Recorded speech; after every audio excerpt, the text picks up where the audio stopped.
সাজানোর পর যখন আপনাকে বাইর করা হবে, ঠিক তখনই মুর্দাটা চিৎকার দিয়ে কান্না করে।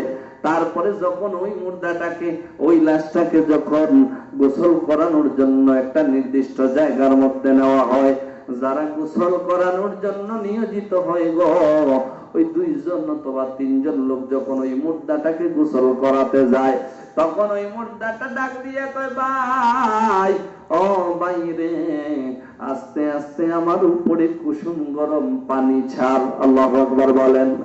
কারণ কি? আমরা তখন কিন্তু শুনি না।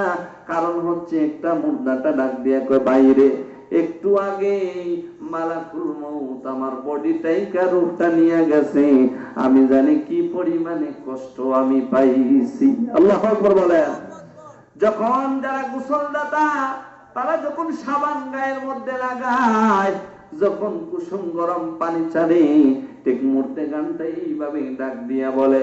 তারপরেও আবার যখন বেশি চিৎকার কইরা কান্না করে, সেই সময়টা হচ্ছে এত আদরের সন্তান, এত আদরের স্ত্রী গুলা রাইকা যখন বাড়ি ঘর ছাইরা সেই মুর্দাটাকে নিয়ে বাড়ি তাইকা যখন কবরের দিকে যাওয়া হয়, কিতাব প্রমাণ করে এত জোরে চিৎকার করে রে, এই চিৎকারের আওয়াজ একমাত্র মানুষ এবং জিন জাতি শুনে না। এত জোরে জোরে চিৎকার করে। তার চাইতে আরো বেশি কখন চিৎকার করে মুর্দা যখন কবরের মধ্যে রাখা হয়, সেই মুর্দাটা ডাক দিয়ে কো, ভাই, বাইরে আমারে কই রাইখা যাও, যে জায়গার মধ্যে বাতি নাই, যে জায়গার মধ্যে সাথী নাই, যে জায়গার মধ্যে বালিশ নাই, এত ছোট্ট একটা ঘরের মধ্যে আমি কেমন করে থাকবো রে? ও ভাই, ভাইরা, কোথায় আমাকে রাইখা যাও? এমন জোরে জোরে চিৎকার করে গো, একমাত্র মানুষ এবং জিন জাতি শুনে না। যদি শুনতো তাদের ভিতরে এত মায়া লাগতো গো, যার কারণে আল্লাহ পাক রব্বুল আলামিন এই 2টা জাতিকে শোনার ক্ষমতা দেয় নাই। জোরে কোন সুবহানাল্লাহ। এই মুর্দা যখন আপনার বডি থেকে কি হবে, রূহটা চলে যাবে, তারপরে এই অবস্থা আপনার হবে। এজন্য আল্লামা ইকবাল বলেছেন যে মগজে কোরআন, রূহে ঈমান, জানে দ্বীন, অর্থাৎ দ্বীনের কি জান, এগুলো হচ্ছে একমাত্র রাসূল পাক সাল্লাল্লাহু আলাইহি ওয়াসাল্লামের মহব্বত। যেরকম সুবহানাল্লাহ। আল্লাহ পাক রব্বুল আলামিনের মহব্বত, রাসূল পাক সাল্লাল্লাহু আলাইহি ওয়াসাল্লামের মহব্বত, সেটা হচ্ছে আপনার আমার ঈমান। রাসূল বলেন, লা ঈমানা মাহাব্বাতা লাহ, যার ভিতরে আমি রাসূলের মহব্বত নাই, তার ভিতরে ঈমান নাই। যার ভিতরে কার মহব্বত নাই? দয়াল নবী, মায়ের নবীর মহব্বত নাই, তার ভিতরে কি? ঈমান নাই। মহব্বত থাকতে হবে, কারণ মহব্বতটাই হচ্ছে আপনার আমার জন্য ঈমান। কারণ হচ্ছে বাজান, যত নামাজ রোজা করি না কেন, আমরা জানি কাফের, মুশরিক, বেদিন যারা আছে, তারাও কিছু না কিছু দান সদকা করে, করে না? তারাও দান সদকা করে, কিন্তু তারা রাসূল পাক সাল্লাল্লাহু আলাইহি ওয়াসাল্লামকে মানে নাই। তারা আল্লাহ পাক রব্বুল আলামিন ঠিকই সবাই মানে, কিন্তু রাসূলকে নিয়ে সব সমস্যা, যার কারণে তারা যাহা কিছু করুক না কেন, এগুলার প্রতিদান আল্লাহ পাক তাদের আখিরাতে, অর্থাৎ তাদের তো পরকাল বলতে কোনো কিছু নেই, দুনিয়াতেই আল্লাহ পাক রব্বুল আলামিন তাদের প্রতিদান দিয়া দেয়। একটাই কারণ, সেটা হচ্ছে রাসূল পাক সাল্লাল্লাহু আলাইহি ওয়াসাল্লামকে নিয়ে। এজন্য বাজান, ঈমান পরিপূর্ণ হবে না ততক্ষণ পর্যন্ত। আল্লাহ কুরআনুল কারীমের মধ্যে বলেন, সূরাতুত তাওবার মধ্যে, কুল ইন কানা আবাউকুম ওয়া আবনাউকুম ওয়া ইখওয়ানুকুম ওয়া আযওয়াজুকুম ওয়া আশিরাতুকুম ওয়া আমওয়ালুন ইকতারাফতুমুহা ওয়া তিজারাতুন তাখশাউনা কাসাদাহা ওয়া মাসাকিনু তারদাউনা আহাব্বা ইলাইকুম মিনাল্লাহি ওয়া রাসূলিহি। আল্লাহু আকবার বলেন। আল্লাহ কুরআনুল কারীমের মধ্যে বলতেছেন, কুল ইন কানা আবাউকুম। আল্লাহু আকবার বলেন।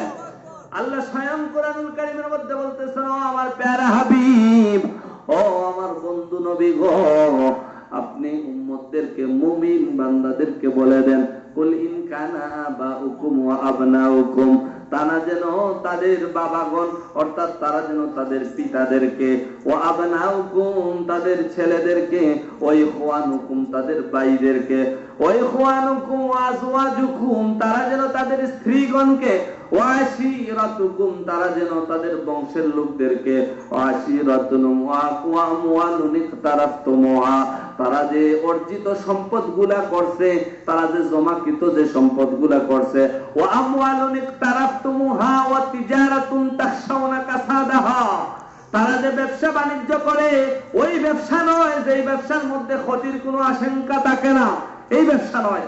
আল্লাহ বলছে ওই ব্যবসা যেই ব্যবসার মধ্যে ক্ষতি আছে। অর্থাৎ আমরা যে ব্যবসা করি এই ব্যবসার মধ্যে শুধু লাভ হয় নাকি মাঝে মধ্যে ক্ষতি হয়? ক্ষতি হয় না? লাভ এবং লস নিয়ে যে ব্যবসা, এটার নামই হচ্ছে ব্যবসা।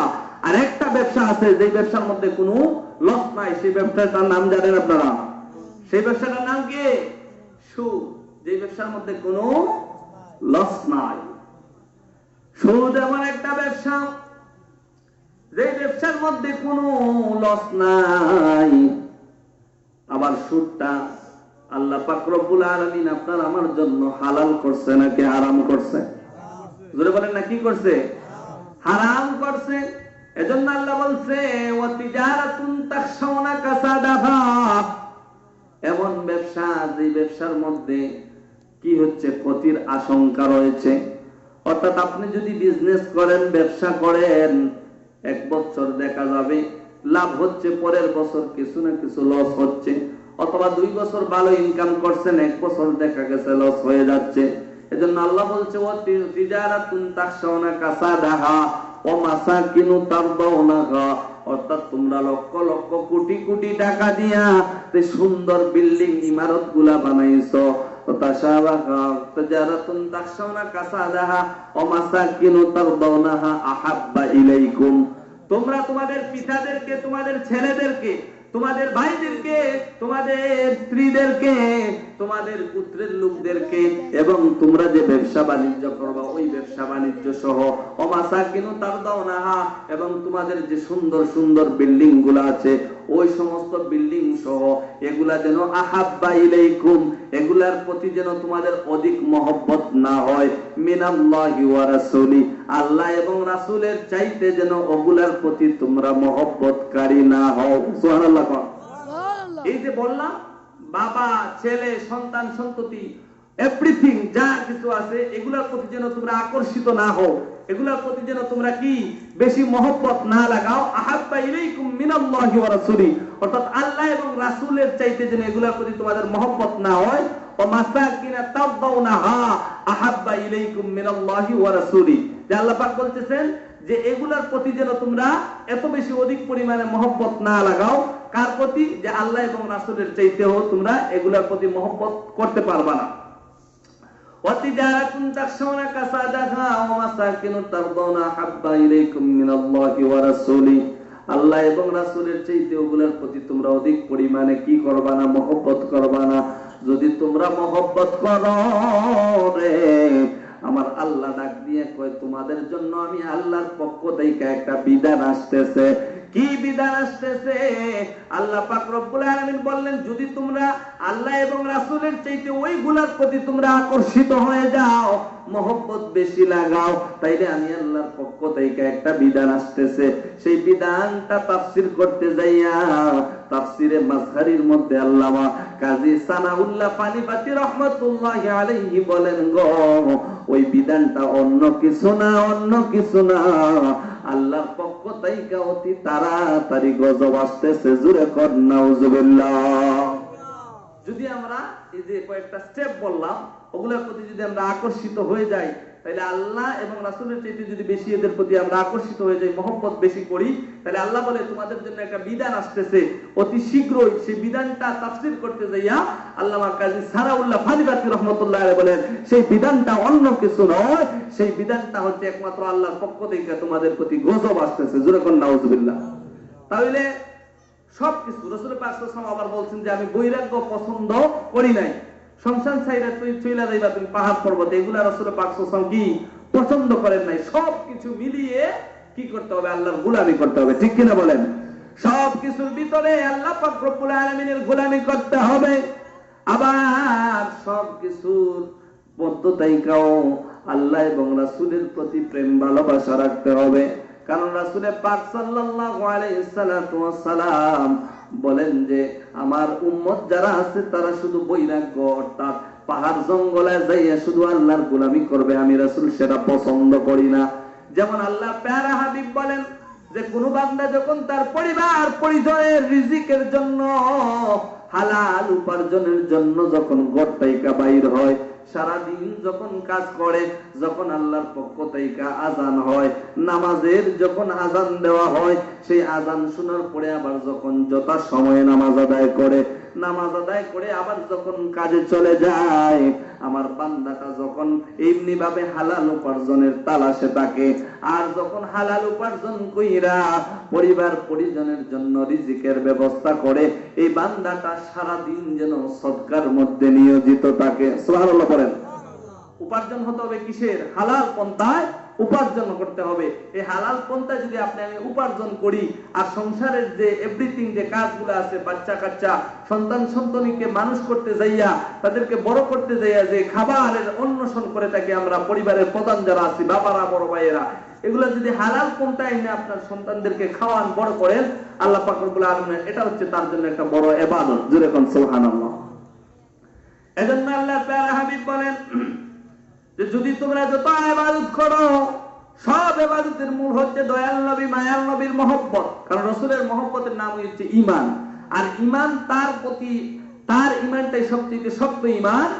যে ঈমান যত বেশি রাসূল পাক সাল্লাল্লাহু আলাইহি ওয়াসাল্লামের প্রতি মহব্বত থাকবে, মান ইউতির রাসূলা ফাকাত আতা আল্লাহ। আল্লাহ পাক স্বয়ং কোরআনের মধ্যে বলছেন মান ইউতির রাসূলা, যে ব্যক্তি আল্লাহ পাক রব্বুল আলামিনের প্যারা হাবিবের ইতাআত করলো, স্বয়ং আল্লাহর ইতাআত করলো। সুবহানাল্লাহ পড়ে। রাসূলের ইতাআত, রাসূলকে অনুসরণ করা, কার অনুসরণ করা? আল্লাহর অনুসরণ করা। কারণ আল্লাহ পাক রব্বুল আলামিন এত বেশি ভালোবাসেন আমার আপনার নবীকে, এত বেশি মহব্বত করেন গো। আল্লাহ পাক রব্বুল আলামিন দয়াল নবী মায়ার নবীকে যখন সৃষ্টি করলেন, সৃষ্টি করার একটাই মাধ্যম, সেটা হচ্ছে আল্লাহ পাক রব্বুল আলামিন নিজে প্রকাশিত হইছে। সুবহানাল্লাহ। আল্লাহ যে একজন আছে সেটা প্রকাশ পাওয়ার জন্য দয়াল নবী মায়ার নবীকে আল্লাহ পাক সৃষ্টি করছে। জোরে বলেন সুবহানাল্লাহ। আমরা নবীজির পাগল, আমরা